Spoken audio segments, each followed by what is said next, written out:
எங்க அருவா காணாம என்ன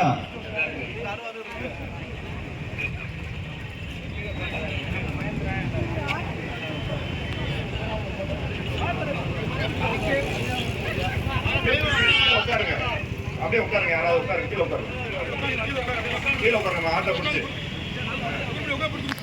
தயவு செய்து இருக்காருங்க. நிக்கிற ஆளுங்க தயவு செய்து கொஞ்சம் அது போட்டோ எடுக்கிறது கொடுங்க.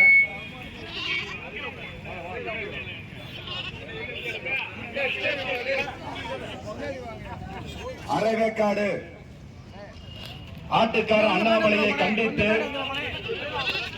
திண்டுக்கல் மாவட்ட இளைஞர் சார்பாக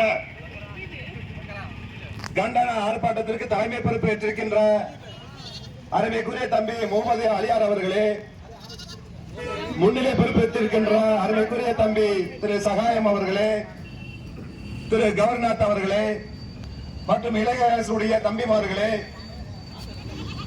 மாவட்டத்தினுடைய பொதுக்குழு உறுப்பினர் அவர்களே, ஒன்றிய செயலாளர் அவர்களே, பகுதி செயலாளர் அவர்களே, மாவட்டத்துடைய நிர்வாகிகளே மற்றும் இங்கு கண்டன உரை ஆற்றிருக்கின்ற என்னுடைய நெருங்கிய நண்பர், சுமார் 15 ஆண்டு காலமாக இளைஞர் காங்கிரஸில் நாங்கள் ஒன்றாக பயணித்த என் அருமை நண்பர் தலைவர் ராகுல் காந்தியுடைய போர்ப்படை தளபதி அருமை சகோதரர் திரு விச்சி என்ற லெனின் பிரசாத் அவர்களே, உங்கள் அனைவருக்கும் மாலை வணக்கத்தை தெரிவித்துக் கொள்கின்றேன்.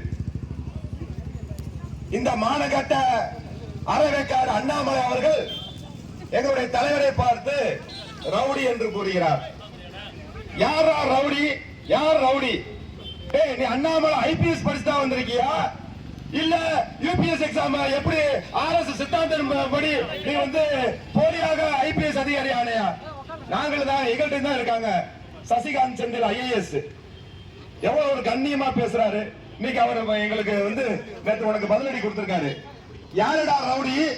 அமித்ஷா மோடி என்ற கொலையாளர் ரவுடி. இந்த தேசத்தில் 2000 பேர்த்தை கொலை செய்தாரே மோடி, யாரு? அவன் தான் ரவுடி. அதற்கு உறுதுணையாக இருந்த கொலையை நடத்தினாரே இந்த அமித்ஷா, அவர் தான் ரவுடி. ரவுடிகளை வைத்து இந்தியா முழுவதும் நீங்க செய்கின்ற சேட்டைகள் தெரியாதா? இந்த இந்தியாவிலே இந்தியாவிலே மிகப்பெரிய ஒரு எக்ஸப்ளரி ரவுடி யார் என்று சொன்னார் இந்த அமித்ஷா தான். அதே போல பாத்தீங்கன்னா தமிழ்நாட்டில் கிட்டத்தட்ட 1937 வழக்கு இருக்கு. அது யாரு கேட்டா பிஜேபி. அப்படிப்பட்ட ரவுடிகளை வச்சுக்கிட்டு நீ என் தலைவரை பார்த்து பேசுறியா? நீ உன்னை நாக்கல் பண்ணா தெரிஞ்சுக்க. நீ பேசுறியா? நீ இதே கர்நாடகால பாத்தியா? நாங்கள் தான் ஐஏஎஸ் அனுப்பிடுவோம். நீ போற இடத்துல தோல்வி. கர்நாடகத்துல பாத்தீங்கன்னு வச்சுங்க, எங்களுடைய ஐஏஎஸ் சசிகாந்த் செந்தில் அனுப்பியிருந்தோம். நீ போறிய கர்நாடகம் முழுசா முடிஞ்சிருச்சு. சட்டமன்றத்தில் தேர்தல் நின்று சட்டமன்றத்தில் தோல்வி, நாடாளுமன்றத்தில் நின்று நாடாளுமன்றத்தில் தோல்வி. நீ யாரை பார்த்தாலும் எந்த அரசியல்வாதியை பார்த்தாலும் உள்ள வச்சிருவேன்ற ஈடு எழுப்புறேன்ற எவ்வளவுதான் நீ இந்த 6 மாசத்துல இந்த பாஜக ஆட்சி அவர் கவலை போது ஒன்னு சட்டியோட சிறைக்கு அனுப்பப்படா. அண்ணாமலை நீ மட்டுமல்ல, இந்த மோடியும் அமித்ஷாவும் சிறைக்கு செல்வது உறுதி. என் தலைவர் ராகுல் காந்தி அவர்கள் பிரதமர் பதவியில் அமர்ந்தால் நீங்கள் சிறைக்கு போறீங்க. பார்லிமெண்ட்ல என் தலைவரை பார்த்து பேசுறதுக்கு வக்கீலாத நீங்க, என் தலைவரை பார்த்து பயந்து நடுகிற நீயே. அமித்ஷா சொல்றாரு ராகுல் காந்தியை உட்கார சொல்லுங்க, எனக்கு பயமா இருக்கு சொல்றாரு. அப்படிப்பட்ட இந்த தேசத்துல சுதந்திரத்தை வாங்கி கொடுத்தது காங்கிரஸ் பேர் இயக்கம்டா. ஆங்கிலேயே விரட்டி அடித்த எங்களுக்கு உன்னை மாதிரி துச்சா பைய அண்ணாமலை வச்சிருக்கிறது எங்களுக்கு எவ்வளவு ஆகும்? உன்னை என்ன கேட்டாரு? உன்னை பத்திரிகையாளர் பார்த்து கேக்குறாங்க, ஆரோத்ரா வழக்கு என்ன அப்படின்னு கேக்குறாங்க. அதுக்கு பதில் சொல்றாரானா?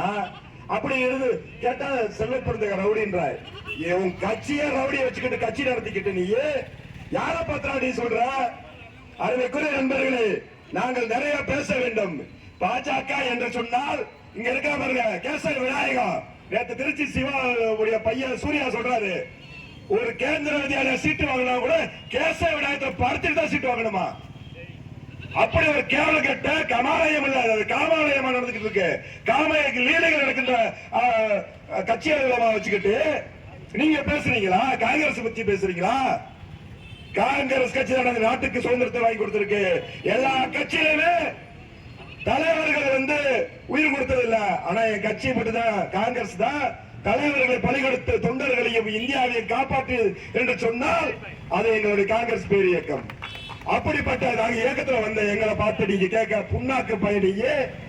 இன்னொரு முறை நீ என் தலைவரை பத்தி பேசுறேன்னு சொன்னா கண்டிப்பாக நாங்கள் சும்மா இருக்க மாட்டோம். வருங்காலங்களில் உனக்கு தக்க பதிலடி கொடுப்போம். இங்க இருக்க பாஜக காரங்க என்ன செஞ்சாங்கன்னா எப்ப பார்த்தாலும் பதட்டத்தை கொடுக்கிறோமா? என்ன பதட்டம்? உனக்கு தானே பதட்டத்தையும் பயத்தையும் கொடுத்துக்கிட்டு இருக்க. நாங்க என்ன மக்களுக்கு இல்ல, மக்களுக்கான கட்சி காங்கிரஸ் கட்சி. அப்படி மக்களுக்கு பதட்டத்தை கொடுத்திருந்தா எங்களுக்கு எப்படி வாக்களிச்சிருப்பாங்க? இன்னைக்கு பாத்தீங்கன்னா தமிழ்நாட்டிலே பாடச்சொல்லி 40 பார்லிமெண்ட் வெற்றி பெற்றிருக்கமே. எப்படி மக்கள் எங்களுக்கு பயந்து வாக்களித்தார்களா? எங்கள் நன்மதிப்பை பார்த்து வாக்களித்தார்கள். உங்களுக்கு உங்க இடம் வாங்குறதுக்கு வக்கீல் ஆளு நீயே எங்க பேர் எஸ்பிஎஸ்ல கம்ப்ளைண்ட் கொடுக்கிற நீயே. இந்த மாதிரி மாவட்ட தலைவர் துரைமுருகன் எப்ப பார்த்தாலும் பதட்டத்தில் வச்சிருக்காரு அப்படின்ற. என்ன பதட்டம் வச்சிருக்கோம்? போர்ஜரி பயிர்களா நீங்க எல்லாம் இந்த காங்கிரஸ் கட்சி சொல்றது அளவுக்கு நீங்க வந்துருச்சு. நாங்கள் திருப்பி அடிக்கக்கூடியவர்கள். எங்கள் தலைவர் ராகுல் காந்தியுடைய கருத்தை வலுப்படுத்துவதற்காக இத்தனை இளைஞர்கள் இருந்து கொண்டிருக்கிறார்கள், மக்களும் இருந்திருக்காங்க. ஆகையால் இனி ஒரு முறை எங்கள் தலைவர்களை பற்றி பேசினால் இன்னும் பகிரமான போராட்டங்களை முன்னெடுப்போம் என்று சொல்லி வாய்ப்பு கொடுத்த மாவட்ட இளைஞர் அரசு தம்பிமார்களுக்கு நன்றியை தெரிவித்துக் கொள்கின்றேன். நன்றி, வணக்கம், ஜெய்ஹிந்த்.